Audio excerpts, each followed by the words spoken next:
لاہور میں بڑھتی ماحولیاتی آلودگی کے باعث مختلف بیماریوں میں مبتلا بچے ہسپتالوں کا رخ کرنے لگے۔ ہسپتالوں کے ایمرجنسی میں 60% بچے اسموگ سے متاثر ہیں۔ تفصیل کیا ہیں بتائیں گے نعمان لیاقت اپنی اس رپورٹ میں۔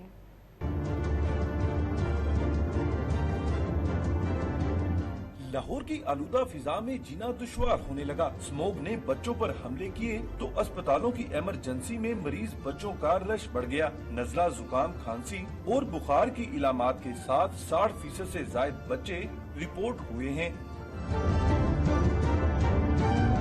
ماہرین کا کہنا ہے کہ اسموگ سے پہلے کھانسی شروع ہوتی ہے، جس سے بچوں کے پھیپھڑے متاثر ہونے کا خدشہ بڑھ جاتا ہے۔